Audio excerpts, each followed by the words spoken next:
Isn't it about time for somebody's favorite radio program? This is America's Outdoor Talk program. Are you ready to get rowdy? Outdoors This Week with your host, Alex Langer. Alex Langer. We've got fishing. Believe me, folks, I have been there, and the fishing has been tremendous. Hiking. Adios. Have a nice trip. Camping. This is a real adventure. How do you know? When you're an experienced woodsman like me, you get a feel for these things. Oh, really? Heck, we've even got kayaking. I'm going to show you kids the time of your life. We've got all the info you need for a safe and fun day in the sun. It's a darn good thing we found you when we did. There's something horrible roaming these woods. And you've got Outdoors This Week. Outdoors This Week. And now, here's your host, Alex Langer. Good morning, ladies and gentlemen, and we have a serious issue today. A lot of times we're not serious in this show, but today we have a serious issue. What is the serious issue, you might ask? Well, walleye tournaments have been a staple of professional angling for almost 30 years now, and they're in danger of going away. Today we have a special guest. If you're a regular listener to this program, you know him. He is Ron Lindner, and Ron and his brother started professional walleye fishing way back in 1989 with the PWT Tour. And they also started the In Fisherman magazine, which is a multi-species magazine, but Al and Ron are really known for walleye angling. If you were to ask somebody word associated, you'd say, Ron Lindner, I'd say walleye. Al Lindner, I'd say walleye. That's what they're known for. And it's in danger of going away. So we have Ron to tell us what the problem is and also how it can be fixed. And he's got some ideas about how to do walleye tournaments in a new way, where you throw out the old way it was done, and you'll be able to save walleye fishing. So we got Ron Lindner today, who, let me tell you a little bit about Ron. Not only is he a regular guest on this show, he and his brother produce Angling Edge. It's seen all over the world on outdoor stations. It's what the Lindner brothers did after they sold In Fisherman Communications Network. In Fisherman is also still on the air. So in addition to Ron, we have all the usual suspects. We have Larry Whiteley, and we have Sammy Lee, and we have Wade Bourne, and they're all going to do their presentations for you. So stay with us. It's going to be a great show, but a serious show. It's going to be very serious, Lynn. So stay with us, folks. We'll be right back. More of America's favorite outdoor talk program, Outdoors This Week, after these messages. Hi, folks. Ron Lindner here for Lindner's Angling Edge Television. Still seen on WFN, that's the World Fishing Network. And also, you can see us at lindermedia.com. Lindermedia.com, the world's most interesting website. Well, folks, it's ta-da trivia time. I'm just winging my way back home from a short vacation in Branson, Missouri. That's but this is their word, not mine. They call it the Hillbilly Las Vegas.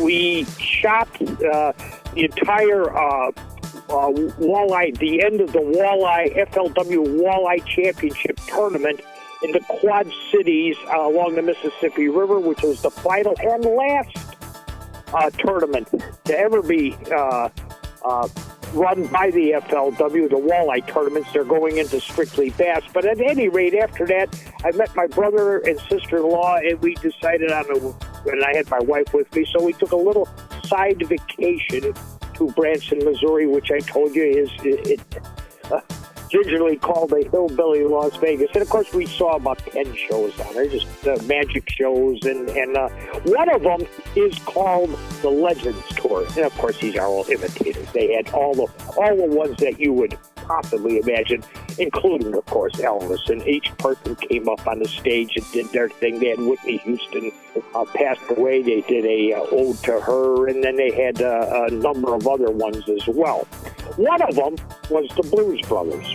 And you know Jake and Elwood Blues from the famous movie, which brought to mind something I guess it was 1979. This is when Al and I were early in fisherman days. Al was wearing a pair of sunglasses made by the Ray-Ban company, this Ray-Ban, and we were selling them through the magazine as well. It's the ones that, Al, if you go back to some 1970 issues, and actually earlier, these Ray-Ban special wraparounds is what Al was first introducing to fishermen in a Polaroid state that they could watch and see fish, into the water with. And we were selling quite a number of these certain model type of sunglasses. Well, at any rate, I get a call on the phone, and the girl down in our office says, "Ron, I better turn this over to you." It seems that there was if I recall right, a Deborah Noodleman or something like that. But I found this out later. She told me she was the costumer, a Hollywood costumer. And you got to realize in 1970, that didn't mean anything to me. She would later make things like she would be the costume designer for Raiders of the Lost Ark, Coming to America, Animal House, etc. But at this time in 1979, she's working on a movie, and it wasn't even famous, and nobody knew. She said that Mr. Belushi, who at that time it meant absolutely nothing to me, wanted this certain pair of sunglasses. They called the Ray-Ban company, and it seems like we, the In Fisherman magazine, had just received their full order of that particular style and model, and with the tint. And they had none, and none were on the line coming in. And this gal was absolutely frantic. She wanted 4 dozen, so she needed somebody to personally get these things into dust. She wanted 4 dozen of them, and she wanted them shipped out. She took the phone away from her assistant at this time because our gal gave me the phone. And she goes on to explain to me that this is Mr. Belushi's famous sunglasses that he was going to wear, and they needed extra pair. They were breaking, getting lost, etc. So would I please personally make sure that she needed them so badly she'd pay any extra freight just to bill her?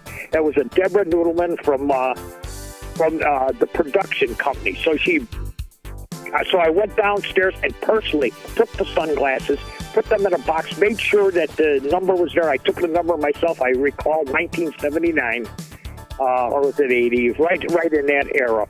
And I personally shipped them out. Well, anyway, that was the ones that Jake and Elwood Blues wore all through the 2 Blues Brother movies. So anyway, they had the 2 actors on the stage who were imitating, and they did the whole Blues Brothers episode. And I looked up there. These were Al's Polaroid sunglasses that we were pushing to see fish through the water that we were selling in a magazine, and it brought back a lot of memories. Well, that's it roughly for the trivia for this little time, Alex. This was a moment of nostalgia, as it were. But until later, folks, Ron Lindner, have a good one. I Wonder, coming up on Bass Pro Shops Outdoor World. Would you like to spend less time on the couch and more time in the fresh air? Would you like your kids to stare at a bobber instead of the TV? Would you gladly trade in your microwave for a Dutch oven? Then you belong at Bass Pro Shops. Every week, we offer free skills workshops to help you get started. See the store or go to BassPro.com for more information. Bass Pro Shops. Your adventure starts here. I wonder how much better the world would be if everyone could experience the things we do as people who love the outdoors. Like a hike in a fall woods, color all around you. The sound of a barking squirrel upset because you've entered his home. The flush of a wood duck or splash of a beaver as your canoe rounds a bend in the river. The tug of a fish on the end of your line. The bronze beauty of a gobbler's tail feathers or the feel of a big buck's antlers in your hand. Sunrises and sunsets in the outdoors are better than any TV show. Lying in a tent listening to crickets is better than the finest hotel. Dreaming with your son when he harvests his first turkey or deer is a memory you will carry forever. Your grandson battling his first fish is a memory that will last a lifetime. The outdoors is a stress reliever, a worry reducer that slows down the hectic pace of life and brings the world life back into perspective. I'm Larry Whiteley, and this is Bass Pro Shops Outdoor World. Thanks, Larry. And I'll have to remember that. A tent full of chirping creatures is better than a hotel room. Oh, yeah. Can I quote you on that, Larry? Listen, speaking of quotable people, we have a legendary angler with us today. If you don't believe me, check the Hall of Fame. What Hall of Fame? I don't care what Hall of Fame. He's in all of them. You can't escape my next guest. He's in every single Hall of Fame, I think with the exception of one, and we won't mention that Hall of Fame here today. He is none other than Ron Lindner. Ron is the patriarch of the Lindner clan. The Lindner family is known for their fishing prowess. They were the ones that started the In Fisherman magazine and communications network, and is still on the air today. And today they are producing a different show called Lindner's Angling Edge. Here is none other than Ron Lindner himself. Ron, welcome to the show. Yes, and just in order to clarify the thing, it's Al that's in all the Hall of Fames. It is not I. It is you. Don't be so that modest. Being said, you're too modest, good Ron. to be back with you, Alex. It's good to be back. Where are you today? You're in Branson? What are you doing? I'm in Branson, Missouri. What are you doing there? The Las Vegas of the Ozarks, I think they call it. I was at the last of the FLW walleye tournaments in the Quad Cities. That's on the Iowa-Illinois border on the Mississippi River. It was the championship tournament, and we were there with the whole bunch. And I met my sister-in-law and brother-in-law there, and they picked us up, and they said, let's take off a couple of days and go to Branson and go see some plays and shows and stuff like that. And indeed, that's what I'm doing. I will be back on the scene, get back up north, and with the fishing rods, etc., probably Monday. Ron, who'd you see in Branson? What shows did you see? We didn't go yet. We're going to see the Chinese acrobats of Beijing, and that's one of them. I know that. The Chinese circus acrobats. My wife picked it out, so that's what we're going to go see. Say to my friend Shoji Tabuchi down there. Al, it was a little bit of a bittersweet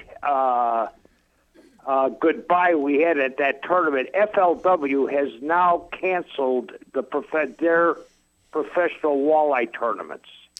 That now means that right now, as I speak, high-level professional walleye fishing is on life support.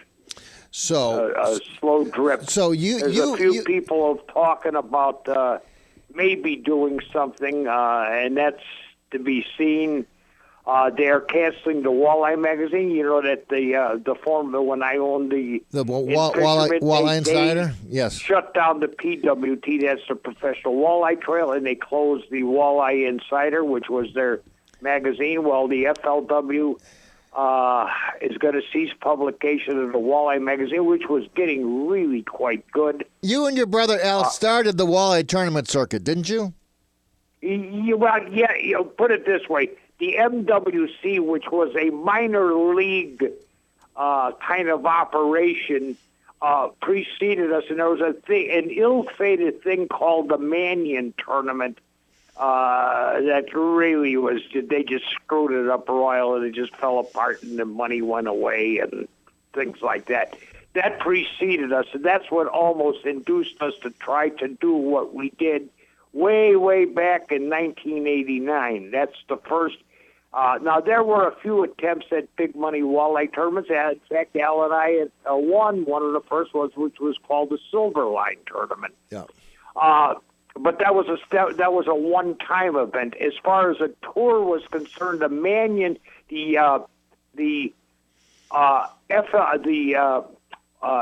FLW came later. The PWT preceded that. And then you had this Mannion tournament before that, but that, like I said, that thing was Ron, we have to take a station break. Would you come back again? Yes, I'd be happy to come back. And by the way, your voice is very low. If you could just crank it up a little bit so I can hear you a little better, Alex. Oh, okay, Lynn, crank up my voice or you're fired. All right, I told her, Ron. She's going to crank me up. He's hard-working, church-going family folk, but he's got this little problem. More of America's favorite outdoor talk program, Outdoors This Week, after these messages. He disappears every now and then, but it ain't whiskey. Wow! Woo! Hold on to that, and that's a good one. In stereo, Tight Lines with Sammy Lee. He was the first man to win the BASS Grand Slam, and today he's here to talk about spinnerbaits. He's Hank Parker. Hello, this is Sammy Lee. In just a moment, I'll continue talking with Hank about these most productive baits. But first, this message. It's the last sound you want to hear when you'd rather be on the water. A tow truck hauling you in because the brakes on your boat trailer failed. Don't let this happen. Make sure your trailer is equipped with unique functional products. UFP, America's leading manufacturer of boat trailer brakes and braking systems. So how come your trailer didn't have UFP brakes? So how come you can't mind your darn business? Unique functional products from people dedicated to making things happen. On my last program, Hank Parker mentioned that in clear water he prefers a tandem-bladed spinnerbait with a willow leaf blade, and that he'll vary the size of the blade according to the size of the fish he's going after. But what about dingy and muddy water conditions? If I'm fishing in dingy water or off-colored water and I don't want all the vibration that a Colorado blade gives, then I'll go to an Indiana. And when you talk about these different blades, a willow leaf gives a lot of flash, very little vibration. An Indiana gives more vibration than a willow leaf, but not quite as much flash. And a Colorado doesn't give as much flash as a willow or an Indiana, but gives off more vibration than either one.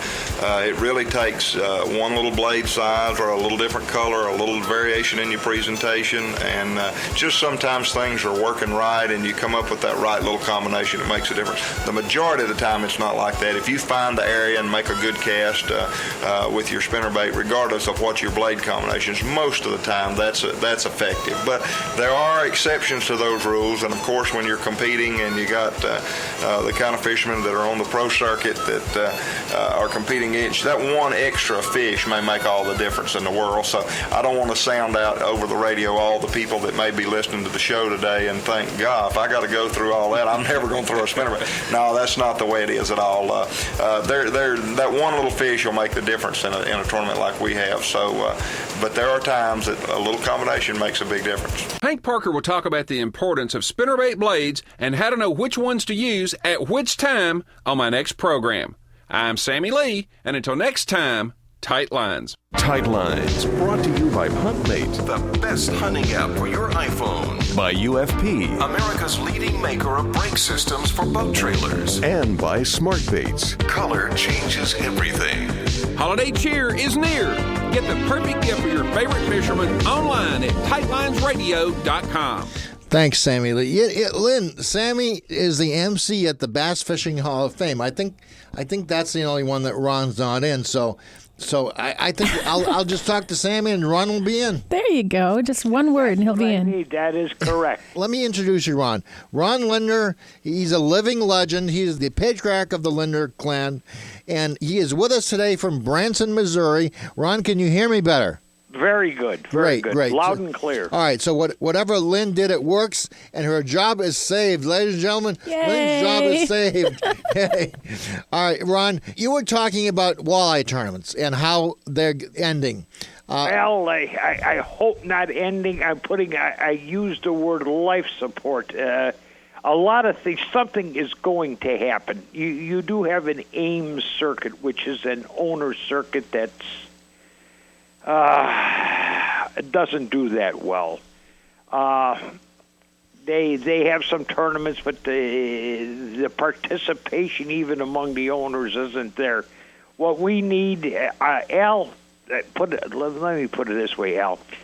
I fished a series of tournaments on Gull Lake. I still fish actively in order to keep my hand in so I know what I'm talking about.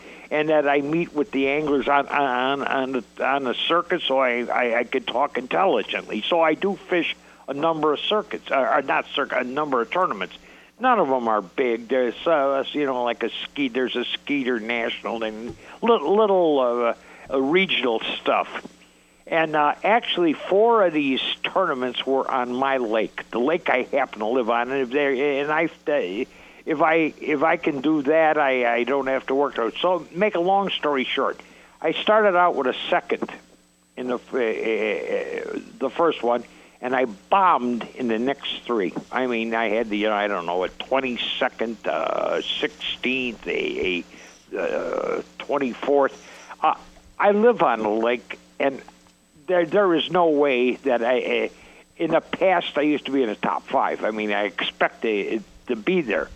What happened is zebra mussels got into the lake, and they changed the entire makeup of the lake. The water. They cleared up the lake? Oh, tremendously.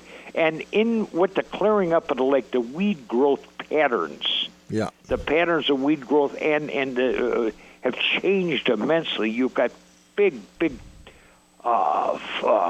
lush tufts of green coontail in deeper water and in other places in the lake. Al looked at me and he says, "Ron, what you got to do is erase all your waypoints off your GPS." He says, "You're fishing memories." Ron, you can't fish for yesterday's fish. He says, you taught us that. You just go erase all those waypoints off and start fresh. This is what we have to do in the world of walleye fishing. Right. We're going to have to erase all the waypoints of where we've been and how we've done it. One of the things that are real tough, Alex, is slot limits. Now, when we launched the PWT way back in the 80s there, late 80s, but there were no such thing as slot limits. Right. And these slot limits, this tournament that we just got through filming, to give you an idea of the adverse impact because of the slot limits, on the 10 cut, that's the last day of the tournament, they're cut down to the 10. I think it was 4 guys totally walked to the stage with no fish. Now, that wasn't me. And 2 people watching this or not knowing the condition of the lake, they'd really, really come along. You're right. No fish makes for bad television. You should know that. But here's the fact. Some of these guys caught 50 fish. Right. They were catching them in and out of the slot. A lot of guys were, and it's a tough slot, too. I mean, there were 22, 23-inch walleyes, which, weigh 3, 4, 5 pounds. Guys were catching 40, 50 fish, yet they couldn't catch fish outside and inside that very, very difficult slot. Let me explain what a slot is to our listeners. It's where every fish you weigh in needs to be within a certain number of inches. Is that correct, Ron? In this particular case, they had what they call unders and overs. Right. It was 15 to 19 and 7/8 in the hair, another 20. And then you could have 1 over 20 inches. Wow. No, 1 over 28. I'm sorry. 1 over 28. So to me, that wrecks the whole idea of a tournament, doesn't it? Right. So now, in between here, you've got 21, 22, 23, 24, 25, 26-inch walleyes, which weigh 4, 5, 6, 7, 8 pounds. And now at the 28, if it's a fully fleshed-out fish, it's probably going to weigh about 8+ pounds. How do people even compete? Well, that's it. There are guys there. The guy that led for day 2 and 3 caught no fish the last day, although he caught 35 fish. He never weighed a fish. He could not get a fish within the parameters of the slot. So getting back to one of the things that's competitive that's hurting competitive walleye fishing, what we've got to do is erase all the way we've done things. This is not bass fishing. Right. First and foremost. Can you get rid of the slots? You can't. Sure, you can. You can weigh right in a boat with a boca grip, just like Major League Bass does. Well, then that's what they should do, right? Absolutely. Now, there's ways to do this. It's going to take a considerable change in format. You will not have a weigh-in as we've known it, where they bring a bunch of.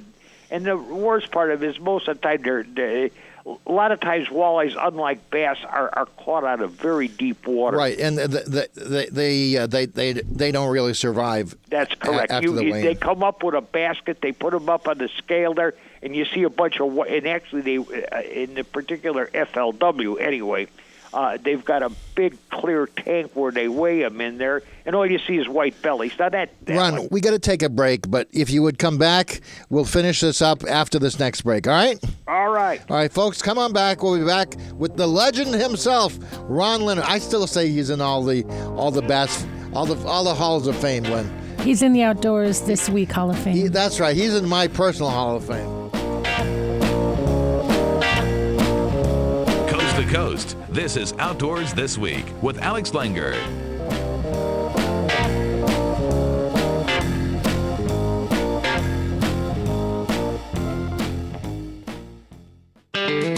Modern firearm seasons for deer are coming in or will open up soon in many states, and a lot of times this is when deer do a disappearing act. Even when the rut is on, new disturbance from hunters in their home range can clue bucks especially that they need to hunker down in thick cover. I'm Wade Bourne, and this is Wired to Hunt Radio. Today, Dr. Kip Adams of the Quality Deer Management Association talks about how deer react to hunting pressure. More Wired to Hunt Radio coming up. Cabela's is the world's foremost outfitter for hunting, fishing, camping, and outdoor gear. They offer more gear than anybody, best selection, prices, and quality, all backed by Cabela's legendary guarantee. Shopping with Cabela's has never been easier or more convenient. You can outfit all your needs through Cabela's catalogs, website, and their many stores. Check them out at Cabela's.com. Cabela's, the world's foremost outfitter. Whitetail hunters, Cabela's has done it again, added another amazing item to its website. Cabela's now offers a compact gun rest designed for folks that don't like carrying clumsy shooting sticks. Folks that want their hands to be free, now you can keep a little Sure Shot gun rest in your pack or pocket. They only weigh 5 ounces. When needed, hook it to a fallen branch or tree limb. $20, Little Sure Shot gun rests are rapidly becoming standard hunting gear. That's Little Sure Shot gun rests at Cabela's.com. This is Wired to Hunt Radio. Dr. Kip Adams has done a lot of research on how deer respond to hunting pressure, and recently he told me it doesn't take long for these animals to react to increased human intrusion when the hunting season opens. They're not flipping the calendar like in the old Bugs Bunny cartoons that would show that, but they certainly know when there are additional scents and pressures and movements in the patterns in the woods. So I don't think that they have the thought process to say, oh, hunting's here, let's move, but they react very well to situations within their home range. And in the case of hunting season, where you have more people, maybe more truck or ATV traffic and more scents in the woods, they react very quickly, change their behavior patterns to avoid those situations. So I asked Kip Adams, how specifically did deer respond to this pressure? They're not leaving their home range, and research clearly shows that. They're not taking off, and hitting the road.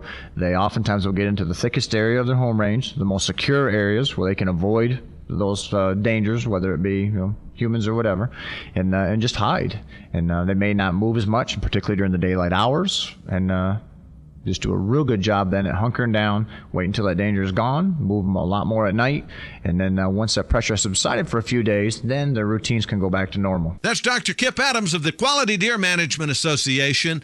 And that's also today's Wired to Hunt Radio. I'm Wade Bourne saying thanks for listening, and get outside. Thanks, Wade. And we have with us the legendary Ron Lindner. Ron and his brother Al taught us all how to fish, and I got the very, very first In Fisherman magazine, which was black and white with a red cover. You still remember that, Ron? I sure do, and we're starting to find out that they're becoming harder. The first 10 issues are becoming harder to come by. In fact, the third issue, which has bass, Al and my son Jimmy on the cover with a bass. It's one of the few.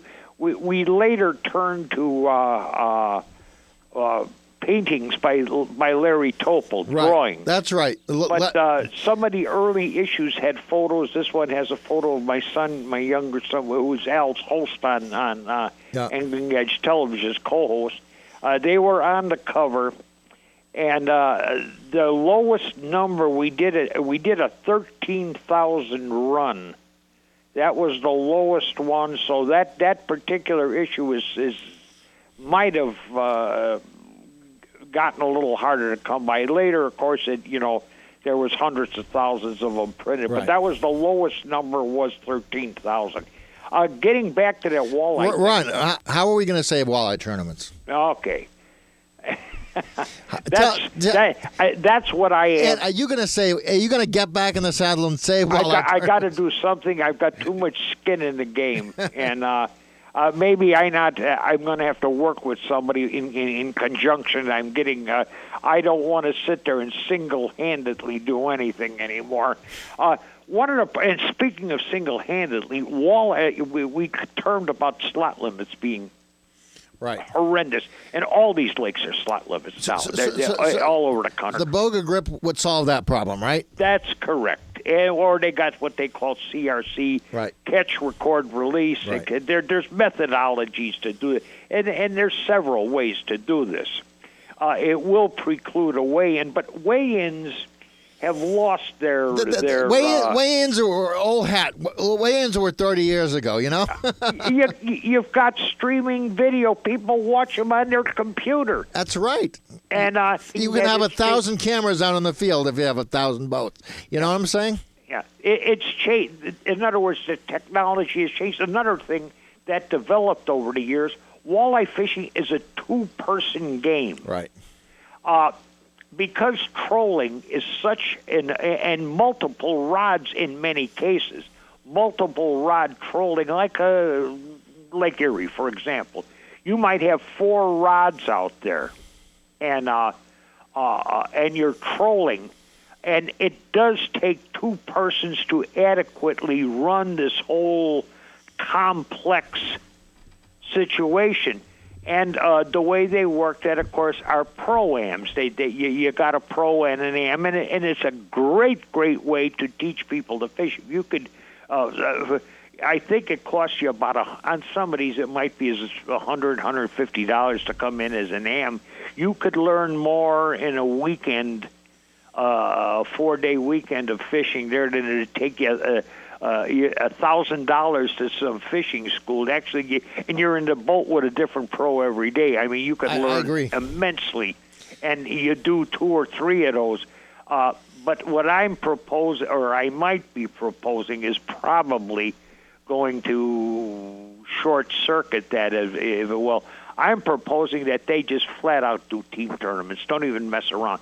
The way they are so set up now, MWC, which is, I told you, is a working man's weekend warrior. Very successful. They get plenty of boats.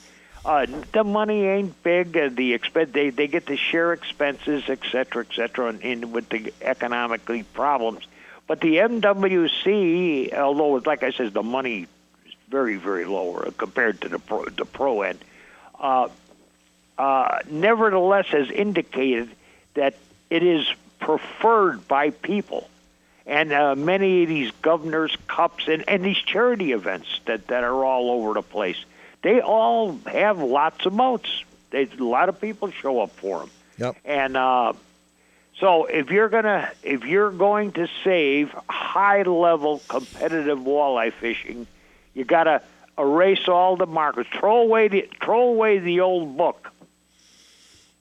Technology is here. Take a blank sheet of paper, open it up, and look at it. And that's somewhere along the line, Alex, what I'm going to have to do with some very, very interested people. I've been getting calls from people like NPAA, that's the National Professional Anglers Association, of which I am both 6'0". I'm 6'02", Al is 6'01", and Ron, on that note, we got to run. Our time is over. So, Ron, you are going to save walleye fishing with some partners, and we'll leave it at that. Folks, Thank you for joining us. You just heard the legendary Ron Lindner, who's going to save walleye fishing. Why shouldn't he? I mean, he started the darn thing. So, Ron, thank you for being with us. Okay, my pleasure. God bless. God bless you, Ron, and God bless you, folks. We'll be back next time on Outdoors This Week. Bye-bye. Alex Langer, Outdoors This Week.